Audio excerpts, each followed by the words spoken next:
The Meghalaya Cabinet, meeting for the first time at Wards Lake, has approved major discussion on land acquisition and airport expansion. Chief Minister Conrad K. Sangma announced the acquisition of 48 acres of land from 18 farmers at around rupees 490 per square foot, creating a contiguous land stretch for large-scale development, including the upcoming iconic township. On airport infrastructure, he confirmed that tendering is complete and runway expansion is set to begin by the end of the year, expected to take 15 months. Addressing security concerns, the Chief Minister assured that investigations have been completed and strict monitoring continues in coordination with police, BSF, NIA, and intelligence agencies. Meghalaya's moving forward with stronger development and safer governance. We had a very special cabinet meeting today. As you can see that we are here in Wards Lake, and this is the venue of the program that we had for the Japanese arena during the Cherry Blossom, which continued into the Lit Fest, which will continue into other aspects of our own culture and tradition, which will be showcased in the next couple of weeks, moving forward into Christmas. And therefore we thought that it's most appropriate to have a cabinet meeting right here in this venue to overall get a feel of the entire festival, and at the same time allow the cabinet itself also to be part of this entire festivals and the programs that we're having. So it's a very special cabinet. It's also special because it was quite long, so we're almost here for 4 hours. Having said that, we had about 16 formal items. I'll just go through all of them. I will not go into detail.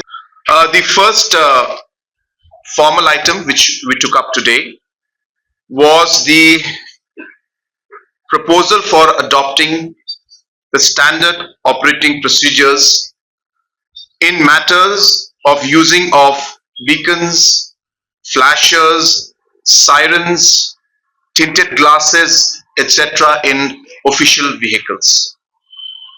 So in a nutshell, what that means is who can use a siren and who cannot use a siren, and also who can have tinted glasses, who can have flashers.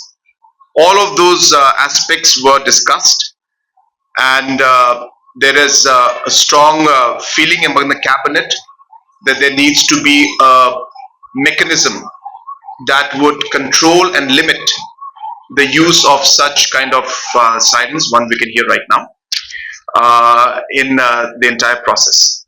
That was number one. Number two, that under the RDSS, which is a revamped distribution sector scheme, as you're aware that in the past there were different government schemes under which different households and villages were electrified.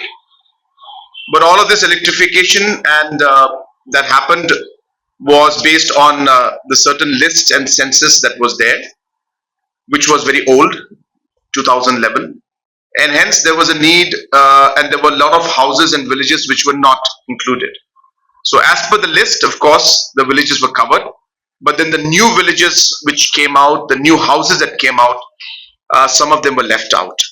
And therefore, I had approached Government of India in the year 2022 that those villages and houses which were left out and were not part of that census at that point in time be included. And I'm happy to inform you that Government of India has agreed to it, and a sanction of close to about 500 crores has been made to include the list as per the list which was submitted at that point in time. The third was the purchase of land for exchange with defense land for the expansion of the Shillong airport. This aspect has also been taken up today, and we have given formal approval to go ahead for this because it is required for the expansion of the airport, Shillong airport, so that larger flights can land. And as you know, the tender is already under process. And therefore, we felt that whatever deeper consultation that needs to be done with local community and the local headmen, we have requested and designated Deputy Chief Minister in charge transportation to take the discussions further so that the smooth exchange of land and purchase of land can take place. But in principle, approval has been given by the cabinet to go ahead. Number four was the proposal for standardization of supervision and establishment charges for utility shifting works in road development projects implemented by NHIDCL. As you're aware that these utility shiftings have to be done all the time, but the charges which are to be charged by the agencies that do the shifting, sometimes the charges differ. Sometimes somebody's or some agencies charge much higher. Sometimes it's a bit too much. So therefore, we felt that it's a strong need to have a standard charge. So therefore, there was an amount that the percentage would be limited to 2.5% of the project would be the limit in terms of the charges that an agency can charge for utility shifting when the related to works of road development implemented by NHIDCL. Number five was again a purchase of land for development of tourism for a PPP project in Jongsha area. As you're aware that government has now maximized its land holdings, whether it's the Tura Orchid land, which has again been finalized for a PPP project, where a private hotel is going to set up and invest in a five-star hotel, whether it's the lands we have in Sora, whether it's the lands that we had in Shillong, and so on and so forth. This I mean by government land, so mostly by MTDC. So almost all the areas where we had land where we could upgrade into private public partnership project where we could get large hotels, luxury hotels to come and invest. We have exhausted most of the land, and there are many important areas like the Laiklum, the Nongjrong, and this entire Sintung, and this whole belt of Jongsha.